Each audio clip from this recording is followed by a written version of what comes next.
ഇപ്പോൾ നടൻ മോഹൻലാൽ നമുക്കൊപ്പം ചേരുന്നുണ്ട്. ശ്രീ മോഹൻലാൽ, താങ്കളെ സംബന്ധിച്ചിടത്തോളം യോധ അദ്ദേഹം സംവിധാനം ചെയ്ത ഒരു സിനിമയായിരുന്നു. ഈ ഒരു നിമിഷം താങ്കൾ എങ്ങനെ അദ്ദേഹത്തെ അനുസ്മരിക്കുന്നു? അദ്ദേഹത്തിന്റെ 2-3 സിനിമകൾ ഞാൻ അഭിനയിച്ചിട്ടുണ്ട്. യോധ, നിർണയം, ഗാന്ധർവം. ഈ 3 സിനിമകളും അന്ന് മലയാള സിനിമയ്ക്ക് വളരെയധികം മാറ്റമുണ്ടാക്കി കൊടുത്ത സിനിമകൾ തന്നെയാണ്. അതിന്റെ മേക്കിങ്ങിലും അതിന്റെ ക്യാമറയിലും ഷോർട്സിലും മ്യൂസിക്കിലും ഒക്കെ. യോധയിലൂടെ അന്ന് മലയാളത്തിൽ മാത്രമല്ല ബാക്കി ഭാഷകളിലൊക്കെ അന്ന് ഡബ് ചെയ്യുകയും അത് വളരെയധികം ശ്രദ്ധിക്കപ്പെടുകയും ചെയ്തിട്ടുണ്ട്. സംഗീതം സന്തോഷം ചേർന്നിട്ടുള്ള ഒരു കൂട്ടുകെട്ടിലുണ്ടായ സിനിമകളാണ് ഈ 3. മറ്റു 2 സിനിമകളും ഞങ്ങൾ തന്നെയാണ് പ്രൊഡ്യൂസ് ചെയ്തിരിക്കുന്നത്. എന്തായാലും വളരെ സങ്കടകരം. നല്ലൊരു ടെക്നീഷ്യനായിരുന്നു. രാവിലെ അദ്ദേഹം ഇങ്ങനെ ഹോസ്പിറ്റലായ വാർത്ത ഞാൻ അറിയുകയുണ്ടായി.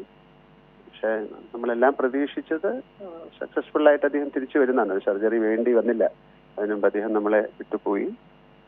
അദ്ദേഹത്തിന്റെ കുടുംബത്തോടൊപ്പം ഞാനും സങ്കടപ്പെടുന്നു, അദ്ദേഹത്തിന് വേണ്ടി പ്രാർത്ഥിക്കുന്നു. വളരെ അടുപ്പമുള്ള ഒരു ഫാമിലിയാണ് എനിക്ക്. ആ കുടുംബമായിട്ട് അത്ര ബന്ധമുണ്ട്. എന്താ വേറെ പറയാ, ഒന്നും പറയാനില്ല.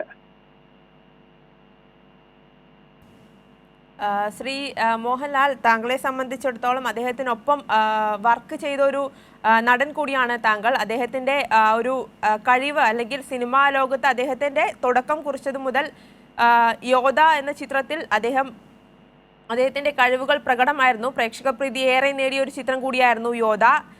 ചുരുക്കം ചില മലയാള സിനിമകൾ മാത്രമേ അദ്ദേഹം ചെയ്തിട്ടുള്ളൂ എങ്കിൽ കൂടെ ആ ചിത്രങ്ങളൊക്കെ തന്നെ പ്രേക്ഷക ശ്രദ്ധ നേടുകയും ചെയ്തിരുന്നു. എങ്ങനെ വിലയിരുത്തുന്നു? അല്ല, അതാ പറഞ്ഞ, ഞാൻ ചെയ്ത 3 സിനിമകളും എന്റെ സിനിമാ ജീവിതത്തിലെ വളരെ ഇമ്പോർട്ടൻറ്റ് സിനിമകളാണ് എനിക്ക് ആസ് ആൻ ആക്ടർ. അപ്പൊ അതുകൊണ്ടാണ് ഞാൻ പറഞ്ഞത്, അദ്ദേഹം വളരെ വ്യത്യസ്തനായ ഒരു ശൈലിയിൽ, മലയാള സിനിമ അന്ന് വരെ കാണാത്ത ഒരു ശൈലിയിൽ സിനിമ എടുക്കാൻ ശ്രമിച്ച ആളാണ്. അതിൽ സക്സസ്ഫുൾ ആയ ഒരു സംവിധായകനായിരുന്നു. തീർച്ചയായും നന്ദി ശ്രീ മോഹൻലാൽ ഈ ഒരു അവസരത്തിൽ പ്രതികരിച്ചതിന്.